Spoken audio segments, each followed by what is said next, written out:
नमस्कार साथियों। बहुत बहुत स्वागत है आपका अपने YouTube चैनल एस्ट्रो गुरु में। साथियों, आज इस एपिसोड के माध्यम से हम बात करेंगे कुंडली के सभी 12 भावों में चंद्रमा का फल।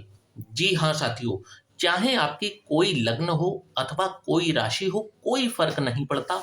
आप बस अपनी जन्म पत्रिका उठा लीजिए और देखिए कि आपके चंद्रमा किस भाव में विराजमान है और हमारे बताए हुए फल क्या आपकी कुंडली से मैच करते हैं या नहीं करते हैं। हमें कमेंट बॉक्स में आकर के जरूर बताइएगा, हमारा भी उत्साहवर्धन होता है।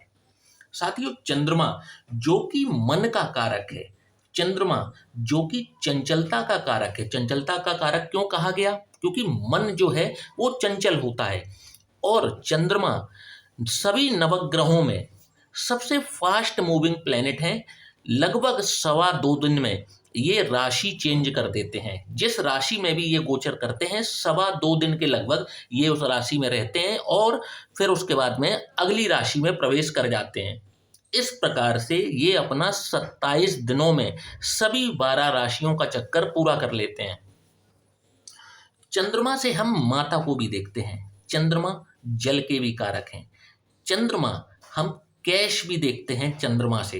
अगर मजबूत चंद्रमा बैठा है तो ऐसे व्यक्ति के पास में कैश की दिक्कत जीवन में कभी भी नहीं आती। चंद्रमा 3 अंश पर वृष राशि में उच्च के हो जाते हैं और 3 ही अंश पर वृश्चिक राशि में नीच के हो जाते हैं। अब इस 3 अंश से समझिए, यदि आपके चंद्रमा 3 अंश तक वृष राशि में हैं तो ये अपनी उच्च अवस्था में रहेंगे। और यदि 3 अंश से ऊपर के हैं, मान लीजिए 5 अंश 6 अंश, फिर ये अपनी ही राशि का फल देते हैं, अपनी उच्च राशि का फल नहीं देते। सूर्य, मंगल, गुरु, इनसे ये मित्र भाव रखते हैं। शनि, शुक्र, राहु, केतु से शत्रु भाव और बुध से मित्र भाव रखते हैं। तो साथियों, देर न करते हुए अपने वीडियो की शुरुआत करते हैं। आप चाहे किसी लग्न के हों, किसी राशि के हों, कोई फर्क नहीं पड़ता। आप बस ये देख लीजिए कि आपके चंद्रमा किस भाव में विराजमान है। तो आइए साथियों, देर न करते हुए शुरुआत करते हैं और जानते हैं यदि किसी जातक के लग्न में ही चंद्रमा विराजमान हो तो कैसा रिजल्ट दिखाएंगे। जब भी किसी जातक के लग्न में ही चंद्रमा विराजमान होते हैं तो ऐसे व्यक्ति को चंद्रमा भावनात्मक रूप से बहुत शक्तिशाली बना देते हैं। इमोशनली बहुत मजबूत होता है ऐसा व्यक्ति। शारीरिक बल एक अलग होता है और मानसिक बल एक अलग होता है। ऐसे व्यक्ति में शारीरिक बल भले ही कम हो, परंतु मानसिक बल ऐसे व्यक्ति के अंदर अच्छा खासा होता है। और यदि ऐसे व्यक्ति के पास दुख आ भी जाए तो दुखों का सामना बहुत आसानी से करता है। ऐसा व्यक्ति जो है अपनी माता से बहुत ज़्यादा लगाव रखता है और माता से इनको किसी ना किसी प्रकार की संपत्ति का लाभ भी जरूर मिलता है। ऐसा व्यक्ति जो है शुरुआत में नौकरी करता है, बाद में जाकर के व्यापार करता है और व्यापार में इसको सफलता भी जरूर हासिल होती है।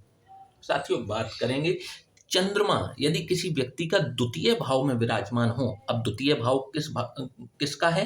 तो द्वितीय भाव है धन का, कुटुंब का, वाणी का। जब भी चंद्रमा यहाँ पर विराजमान होते हैं तो आप देखेंगे कि ऐसे व्यक्ति मृदुभाषी होते हैं, मधुर बोलने वाले होते हैं। अपनी मधुरता के कारण, वाणी की मधुरता के कारण कई बार ये अपने दुश्मनों से भी कार्य कराने में सफल हो जाते हैं। हमेशा इनकी मीठी वाणी सुनने के लिए कोई ना कोई इनके आसपास विद्यमान जरूर रहता है। बहुत ही आकर्षक व्यक्तित्व के धनी होते हैं और शौकीन भी ये गजब के होते हैं। अपने शौक को पूरा करने के लिए जब ये खर्च करने पर उतर आते हैं तो फिर ये किसी प्रकार की सीमा को नहीं देखते। इनका जो भाग्योदय है वो जन्म स्थान से बहुत दूर जा करके होता है और यदि ये वापस अपने जन्म स्थान पर लौट आते हैं तो इनको फिर से दुर्भाग्य घेर सकता है। साथियों, बात करेंगे यदि किसी व्यक्ति के चंद्रमा तृतीय भाव में विराजमान हो तो कैसा फल मिलेगा। तृतीय भाव साथियों छोटे भाई बहनों का भाव होता है, पराक्रम का भाव होता है, मेहनत का भाव होता है। जब भी चंद्रमा यहाँ पर विराजमान होते हैं तो ऐसा व्यक्ति हंसमुख होता है, जिससे भी मिलता है मिलनसार तरीके से मिलता है। लगन का बहुत ही पक्का होता है, जो भी कार्य अपने हाथ में लेता है उसको पूरा करके ही छोड़ता है। धार्मिक भी गजब के होते हैं, गजब के धार्मिक होते हैं, आस्थावान होते हैं। और इनकी आस्थाएं चाहे ईश्वर के प्रति हों चाहे किसी इंसान के प्रति हों, अगर आस्थाएं हैं और उन आस्थाओं के आड़े यदि कोई आ गया तो ये किसी भी स्तर तक उतर सकते हैं। श्वास और कफ से संबंधित कोई ना कोई रोग इनको हमेशा बना रहता है। जब भी चंद्रमा चतुर्थ भाव में विराजमान हो तो कैसा फल मिलेगा। साथियों चतुर्थ भाव आपकी माता का भाव है, सुखों का भाव है, भूमि भवन वाहन, इन सभी को हम चतुर्थ भाव से ही देखते हैं। जब भी चंद्रमा यहाँ पर विराजमान होते हैं, ऐसा व्यक्ति अपनी आर्थिक सीमा से अधिक दान करने का कौशल रखता है। दान करते समय ये नहीं देखता कि उसकी जेब में कितना धन है, बस दान दिए जाता है। और यही कारण है कि इनको सम्मान हमेशा मिलता है, चाहे घर हो, चाहे इनका कार्यस्थल हो, चाहे सोसाइटी हो, जहां पर भी जाते हैं इनको सम्मान मिल ही जाता है। इनके अंदर एक खासियत और देखी जाती है और वो खासियत होती है अपने शत्रुओं को तुरंत माफ कर देने की। अपने शत्रुओं को तुरंत माफ कर देते हैं। इनका जो भाग्योदय है वो विवाह के पश्चात ही होता है। यदि ये विवाह नहीं करेंगे तो इनका भाग्योदय नहीं हो पाता। इनको अपनी माता से बहुत ज़्यादा लगाव रहता है और अपनी माता से इनको किसी न किसी प्रकार की भूमि भवन वाहन का लाभ भी निश्चित तौर पर मिलते हुए देखा जाता है। साथियों बात करेंगे चंद्रमा यदि पंचम भाव में विराजमान हो तो कैसा रिजल्ट दिखाएंगे। साथियों पंचम भाव है आपकी शिक्षा का, आपकी संतान का। जब भी चंद्रमा यहाँ पर विराजमान होते हैं, ऐसा व्यक्ति बहुत ही चंचल प्रकृति का होता है, शरारती होता है। ऐसा व्यक्ति, इनकी जो पहली संतान है वो एक कन्या के रूप में इनको मिलती है, कन्या संतान इनको होती है। ऐसा व्यक्ति चरित्र का बहुत ही दृढ़ होता है, पक्का होता है। चाहे कैसी भी परिस्थिति क्यों ना आ जाए, कभी भी अपने चरित्र से समझौता नहीं करते। आकस्मिक धन, अचानक से मिलने वाला धन इनको जीवन में कई बार इनको मिलता है। आकस्मिक धन की प्राप्ति इनको कई बार होती रहती है। साथियों बात करेंगे चंद्रमा यदि छठवें भाव में विराजमान हो जाए तो कैसा रिजल्ट दिखाएंगे।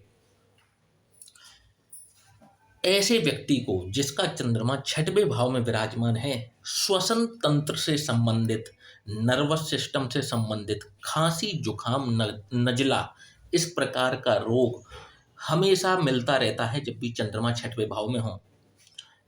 ऐसा व्यक्ति कामुक बहुत होता है।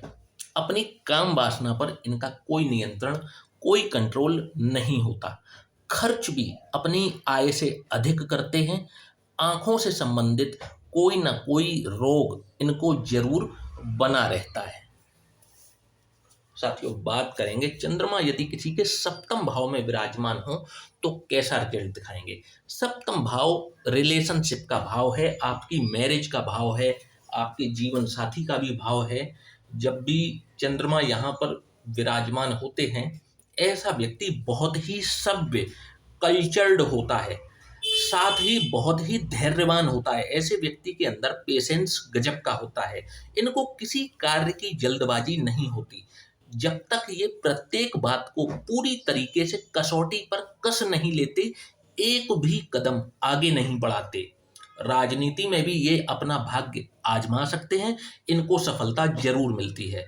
और जातक का जो भाग्योदय है वो इनका जन्म स्थान से बहुत दूर जा करके ही होता है। इनको सफलता का स्वाद चखने को मिलता है यदि ये अपने जन्म स्थान से बहुत दूर जा करके अपने रोजगार, अपने कैरियर के अवसर तलाशते हैं। साथियों बात करेंगे चंद्रमा यदि किसी के अष्टम भाव में विराजमान हो तो कैसा रिजल्ट दिखाएंगे। तो अष्टम भाव एक तो त्रिक भावों में से एक है, और जब भी चंद्रमा यहाँ पर विराजमान होते हैं तो ऐसा व्यक्ति नकारात्मक विचारों को बहुत ज़्यादा समय तक अपने पास रखता है। नेगेटिव थॉट्स को हमेशा दिमाग में सोचे जाता है। एक ही बात को अपने दिमाग में रख करके नेगेटिविटी को बहुत देर तक अपने पास रखता है। इनका जो भूतकाल है, इनका जो पास्ट है, उसी को लेकर के ये बार बार सोचते रहते हैं और उससे कभी भी नाता तोड़ नहीं पाते। काम वासना पर इनका भी कोई नियंत्रण नहीं होता। ईर्ष्यालु गजब के होते हैं और अपना व्यापार ठीक से ना चला पाने के कारण कई बार ये डिप्रेशन में भी चले जाते हैं। साथियों, बात करेंगे चंद्रमा यदि किसी के नवम भाव में विराजमान हो तो कैसा रिजल्ट दिखाएंगे। साथियों, अब बात करेंगे चंद्रमा यदि किसी के नवम भाव में विराजमान हो तो कैसा रिजल्ट दिखाएंगे। नवम भाव साथियों भाग्य का भाव है, धर्म का भाव है, आपके पिता का भी भाव यही है। जब भी चंद्रमा यहाँ पर विराजमान होते हैं तो ऐसा व्यक्ति या तो संतान से वंचित रहता है, उसके या तो संतान होती ही नहीं है, और यदि संतान हो भी जाती है तो संतान पक्ष से सदा दुखी ही रहता है। धार्मिक कार्यों में इनका बहुत ज़्यादा लगाव होता है। समय, पैसा और सारी चीज़ें धार्मिक कृत्यों में जरूर देते हैं। यदि इनको हम कर्मयोगी कहें या गिवर कहें तो किंचित भी अतिशयोक्ति नहीं होगी। इनको भी अपने जन्म स्थान से बहुत दूर जाकर के ही सफलता प्राप्त होती है। साथियों, बात करेंगे चंद्रमा यदि किसी के दशम भाव में विराजमान हो तो कैसा रिजल्ट दिखाएंगे।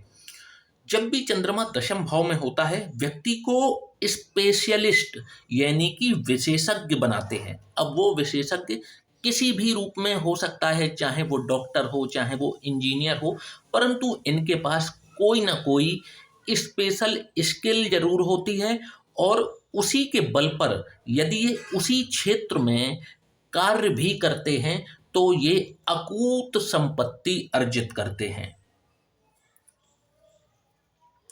वर्कोहोलिक होते हैं, दिन रात मेहनत करने वाले होते हैं, और इनको अपने कार्य का बहुत बड़ा नशा होता है। जिस दिन ये अपना कार्य ना करें इनको बेचैनी सी प्रतीत होती है, और अपने खानदान में सबसे ज्यादा तरक्की करने वाले व्यक्ति भी ये जरूर बनते हैं।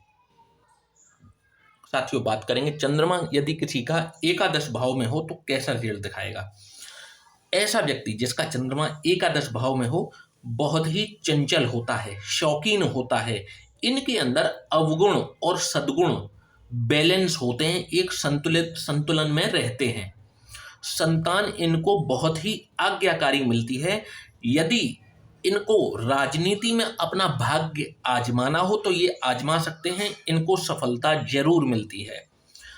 चाहे वो राजनीति संगठन की राजनीति हो, चाहे नॉर्मल पॉलिटिक्स हो, ये सब में सफल हो जाते हैं। परंतु 60 साल की आयु के पश्चात अपने धार्मिक कारणों के चलते हुए ये अपने कैरियर को स्वतः ही त्याग देते हैं। यानी कि यदि ये राजनीति के क्षेत्र में भी हैं तो 60 वर्ष की आयु के पश्चात ये उस कैरियर को स्वतः ही त्याग देंगे। और क्यों त्यागेंगे? तो धार्मिक कारणों के चलते हुए। साथियों, बात करेंगे चंद्रमा यदि 12वें भाव में विराजमान हैं तो कैसा रिजल्ट दिखाएंगे। 12वां भाव साथियों आपका फॉरेन, हम यहीं से देखते हैं, फॉरेन सेटलमेंट भी यहीं से देखते हैं। जेल, पागलखाना, अस्पताल, मोक्ष, इन सभी का भाव 12वां भाव होता है। आपके एक्सपेंसेस का भाव भी 12वां भाव है, टैक्सेस का भाव भी 12वां भाव ही है। जब भी चंद्रमा यहाँ पर विराजमान होते हैं ऐसे व्यक्ति को नेत्रों से संबंधित कोई ना कोई रोग, श्वसन तंत्र से संबंधित कोई ना कोई रोग सदैव बना रहता है। अपने क्रोध पर इनका कोई काबू, कोई कंट्रोल नहीं होता, और अपने इसी क्रोध के वजह से ये कई अमूल्य चीज और बहुत से अमूल्य अवसर ये गवा बैठते हैं। इंट्रोवर्ट होते हैं, कम बोलना चालना पसंद करते हैं, खर्चीले जरूरत से ज़्यादा होते हैं। जब खर्च करने पर उतरते हैं तो फिर ये अपने जेब नहीं देखते, बस खर्च किए जाते हैं। साथियों, आशा करता हूं कि आज का वीडियो आपको जरूर पसंद आया होगा। वीडियो को लाइक और चैनल को सब्सक्राइब जरूर कीजिएगा। और यदि आप भी अपनी कुंडली का विश्लेषण करवाना चाहते हैं तो नीचे दिए हुए इस व्हाट्सएप नंबर पर आप हमसे संपर्क कर सकते हैं। जय श्री राम।